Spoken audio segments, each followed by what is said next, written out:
So the new iPhone 6s looks quite identical to last year's iPhone 6, but not according to Apple, who says the only thing that's changed is everything. Let's take a look.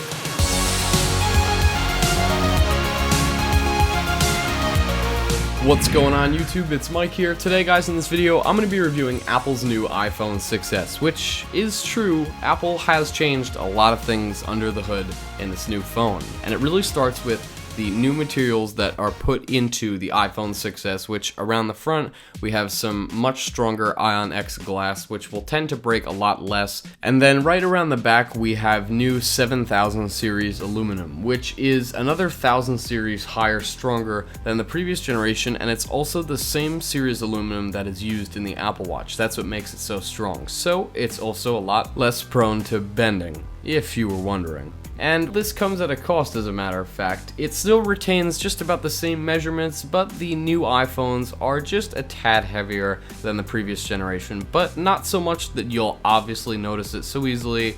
They're just a little heavier. So one of the big new features, and probably most marketed by Apple, is 3D Touch, and I actually did a video demoing 3D Touch. You could click the annotation on the screen right now to go check that out. But 3D Touch basically is the same thing from the Apple Watch and the new 12-inch Retina MacBook. Force Touch, of course, as you know, just a little bit more advanced, especially for the iPhone where it is necessary. The real point of 3D Touch is to shortcut your whole iOS experience to save you a couple taps when navigating through any app or program or document or text message, whatever it may be, just makes things a little easier. So this year brought quite significant upgrades to both the front and back camera on the new iPhones.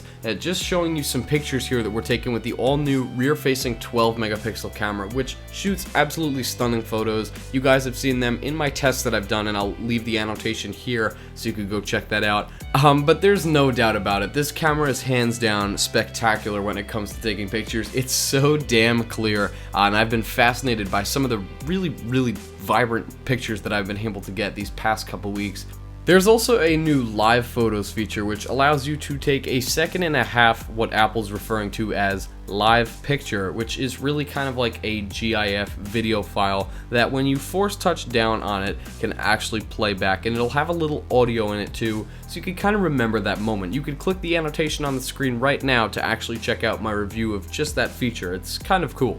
And you've guessed it, it even shoots 4K video, which again is just another great aspect of this rear-facing camera. It's full 4K. It's about time, considering we haven't seen an upgrade to the rear camera significantly since the iPhone 4S. Now around the front, once again, significant camera upgrade. From a 1.2 megapixel camera, which today just seems like absolute garbage, was taken all the way to 5 megapixels. And when you shut out the lights and get really dark, there is now front-facing flash as well, very similar to Snapchat, however a little more advanced with true tone colors, so things look a little more realistic. Another great aspect of the new iPhone 6s is just how fast it is, and it features Apple's brand new A9 chip, which is packed with 2 gigs of RAM, which already makes it twice as fast as the previous generation iPhone. It's the same amount of RAM that we saw in the iPad Air 2, so we knew what to expect, but it's really cool to see that iPhone is finally getting that update, which was long needed and long awaited, of course,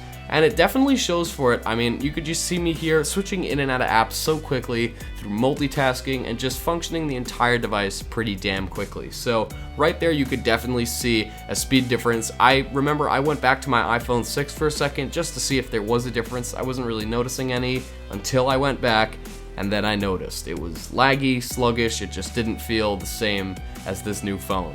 Putting that into perspective, the iPhone 6s has 70% faster CPU performance, as well as 90% faster GPU performance. That's pretty good. Geekbench gave the iPhone 6s Plus an 1896 single-core score, as well as a 3046 multi-core score. Now comparing single-core, compare that to the iPhone 6, which clocked at 1613, and multi-core, the iPhone 6 came in at 2888, so you could definitely see a difference there. As if, speed-wise, that wasn't enough for you, Touch ID is even faster now. With second generation Touch ID technology, Touch ID is twice as fast, and it's so damn fast that it actually makes it nearly impossible to read notifications on the lock screen. You have to see it and try it in person to believe it. And last but not least, how could Apple not introduce an S phone without giving us a new color? This time, it's rose gold, or as most people are referring to it as plain pink. Now, I kind of disagree with that. I think this is surely a rose gold. I don't really see the pink in it. I understand that it's quite different compared to the gold that Apple's been using since the iPhone 5S and has slowly moved to all of their other products, but I feel like this one is that same thing over again, just of course a different shade of gold. I think people are blowing it out of the water by saying it's pink. It really isn't. It all depends how the light catches it. In some areas, especially outside when it's really sunny, this thing literally looks like red almost.